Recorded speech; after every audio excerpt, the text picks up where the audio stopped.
मैं आपका अपना डॉक्टर सुरेश परिहार।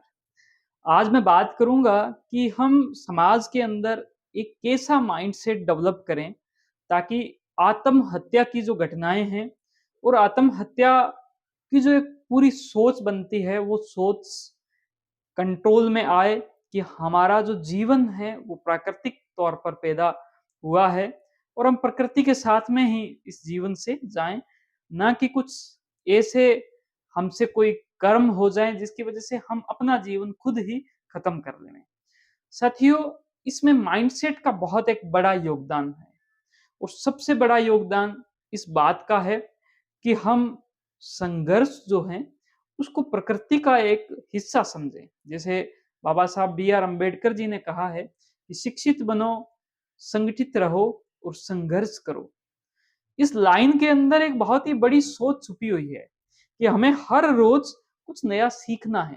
वो समस्याएं हमारे लिए या तो हमें कुछ सिखा के जाएगी, और अगर वो सिखा के नहीं जा रही है तो वो समस्याएं हमें हौसला जरूर देगी। दोस्तों, हर एक जो परीक्षा है वो परीक्षा कभी भी उस परीक्षा के अंदर आप फेल नहीं होते। या तो आप उस परीक्षा के अंदर सफल होते हो और या फिर आप उस परीक्षा से कुछ ना कुछ सीखते हो। तो इसी प्रकार से जैसे हर रोज आप अगर कुछ नया सीखते हो, यानी शिक्षा के साथ में जब आप जुड़ते हो, आप हर रोज अपने आप को मजबूत करो, अपने कंधों को मजबूत करो, अपने हाथों को मजबूत करो, और आपके साथ में आपके परिवार के जो सदस्यगण हमेशा उपलब्ध रहते हैं, उन सदस्यों को भूलो मत। आप अपने परिवार को साथ में लेकर चलो।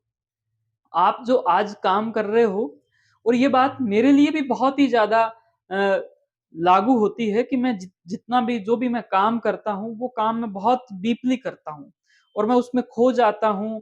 उस वक़्त मुझे भूख-प्यास की किसी भी बात की कोई परवाह नहीं होती है, और वो इस वजह से नहीं होता कि वो काम मैं सिर्फ़ और सिर्फ़ मेरे लिए करता हूँ।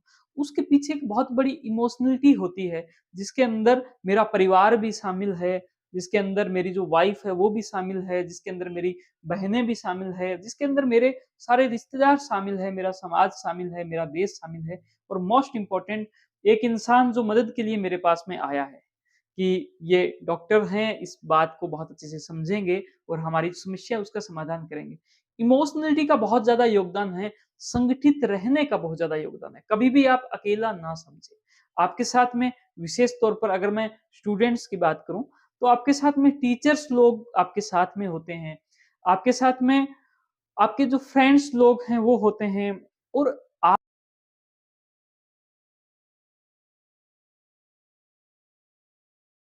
और आज के वक़्त के अंदर जहाँ पर सोशल मीडिया का ज़माना है, जहाँ पर आप बहुत सारे जो ग्रुप है उसके भी आप मेंबर्स होते हो, तो अपने आप को संगठित समझें, मजबूत समझें, और अंत जो बात ये है कि आप संघर्ष करें, और संघर्ष भी इस प्रकार से कि आप कहें कि संघर्ष तो हमारे जीवन का हिस्सा है और हमें कुछ बनना है, कुछ डेवलप होना है, हमें एक अच्छा स्टूडेंट बनना है, एक ऐसा स्टूडेंट जो जब चाहे कि रात के इतने बज गए, ये मेरा सोने का वक़्त है, तब उसका मन सोने को करे। उसकी नींद पूरी हो, अच्छी नींद लेना भी एक अच्छा स्टूडेंट का काम है। और जब उसकी नींद बहुत अच्छे से पूरी हो जाती है, तो ये मेरा पढ़ाई का वक़्त है या फिर ये मेरा एक्सरसाइज़ का वक़्त है, उस वक़्त आपका मन भी आपको सहयोग करे। तो अपने आप को फ्लेक्सिबल बनाना एक अच्छे स्टूडेंट की निशानी है। अपने आप को पढ़ाई के अंदर रुचिपूर्ण तरीके से, कोई अगर आपका कोई विषय है तो उसको अ, उस आसान विषय के अंदर भी बहुत ही अच्छे से आनंद के साथ में उसको जुड़ना, और जो मुश्किल विषय जब आए, उस मुश्किल विषय को आसान बनाना। तो ऐसी बहुत सारी चीज़ें हैं, और ये पूरा जो बात है ये माइंडसेट है। दोस्तों, 2 बातों में माइंडसेट का बहुत शानदार योगदान है। बहुत सारे परिवारों के अंदर भूतों से संबंधित लोग रात को डरते हैं, बच्चे घर से बाहर नहीं निकलने, कहीं बाहर जाना हो जाता है किसी बड़े शहर में, तो वो अकेले नहीं रह सकते होटल में। भूतों से संबंधित बात, और मैं यूँ कहूँगा कि आत्महत्या से संबंधित बात, इसके अंदर माइंडसेट का बहुत बड़ा योगदान है। अगर हम बच्चों को ये माइंडसेट देवें कि आत्महत्या का जो रास्ता है वो एक्चुअल में है ही नहीं। आत्महत्या का कोई रास्ता नहीं है। आपके पास में लड़ाई करने का रास्ता है, आपके पास में कदम आगे बढ़ाने का रास्ता है। आपके पास में कदम पीछे हटाने का भी रास्ता है। ज़रूरी नहीं है कि आप सफल ही हो, आप अगर उसमें नहीं सफल होंगे, तो हम कुछ और सोचेंगे। परीक्षा का या फिर आपका जो फल है, उसकी बहुत ज़्यादा इच्छा, इतनी ज़्यादा इच्छा कि आपने अपने माइंड को ही उस इच्छा के पहाड़ के नीचे दबा लिया है, तो आप आगे नहीं बढ़ सकते हैं। आप खुलकर काम नहीं कर सकते क्योंकि आपका पूरा ध्यान भविष्य में होगा। आपको भविष्य की चिंता छोड़ देनी है कि भले मैं सफल हूँ, ना हूँ, मुझे आज पे फ़ोकस करना है। आज को मैंने अच्छा कर दिया, तो मेरा भविष्य अच्छा हो जाएगा।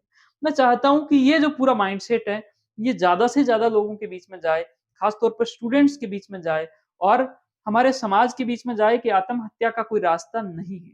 आत्महत्या के बारे में बात करना कोई गलत नहीं है। आप बात कर सकते हो, अगर कोई परेशानी में है, तो आप उसको पूछ सकते हो कि भाई मन में ये विचार तो नहीं आ रहे और अगर उसके विचार आ रहे हैं, तो उसको ये कहें कि ये लक्षण हैं। ये सिर्फ़ और सिर्फ़ लक्षण हैं, ये ज़रूरी नहीं कि आपके विचार आ रहे हैं तो आप कोई गलत इंसान हैं, आप कमज़ोर इंसान हो, आपको ये करना ही पड़ेगा या फिर आप कोई खराब इंसान हो, नहीं। बात कर सकते हो, अगर कोई परेशानी में है, तो आप उसको पूछ सकते हो कि भाई मन में ये विचार तो नहीं आ रहे और अगर उसके विचार आ रहे हैं, तो उसको ये कहें कि ये लक्षण हैं। ये सिर्फ़ और सिर्फ़ लक्षण हैं, ये ज़रूरी नहीं कि आपके विचार आ रहे हैं तो आप कोई गलत इंसान हैं, आप कमज़ोर इंसान हो, आपको ये करना ही पड़ेगा या फिर आप कोई खराब इंसान हो, नहीं। ये लक्षण हैं कि कोई गंभीर आपके मन के अंदर कोई आघात पहुँचा है, उसकी वजह से ये विचार आने लग गए। हम उस आघात को ठीक कर देंगे, हम उस मन को ठीक कर देंगे, ये विचार अपने आप गायब हो जाते हैं और ऐसी मेडिसिन है, जिसकी वजह से अगले जो 2 या 3 दिन जो है, उसके अंदर ही ये सारे विचार गायब हो जाते हैं। तो मैं उम्मीद करता हूँ कि ये जो मेरा वीडियो आप सभी के बीच में आया और आपने इसको पूरा देखा, इसका जो उद्देश्य यही था कि आत्महत्या के बारे में हमारे विचार हैं वो खुले, हमारा माइंडसेट खुले, समाज को एक पॉजिटिव मैसेज जाए कि ये रास्ता उचित नहीं है और इसके अलावा बहुत से सुंदर रास्ते हैं। आप अपनी गाथाएँ, अपने संघर्ष की जो कहानियाँ जो अक्सर मैं भी बहुत सारे लोगों को बताता हूँ, उस तरह से आप भी बता पाएँगे। अगर आपने संघर्ष किया है तो बताएँगे, अगर संघर्ष नहीं किया है तो आप नहीं बता पाएँगे। तो मिलते हैं एक ऐसी वीडियो में, अगर ये पसंद आई इसको आप लाइक करें, आपकी बातों को मुझे कमेंट करें और इसको ज़्यादा से ज़्यादा शेयर करें। व्हाट्सएप के हर एक ग्रुप के अंदर जहाँ पर आपको लग सकता है कि वहाँ पर इस प्रकार के लोग हैं जिनको ये बात जाननी ज़रूरी है, उसको शेयर ज़रूर करें और हमारे यूट्यूब चैनल को ज़रूर सब्सक्राइब करें, बेल आइकन दबाएँ और ज़रूरत पड़े तो मेंबरशिप भी लें। Thank you. जय हिंद, जय भारत।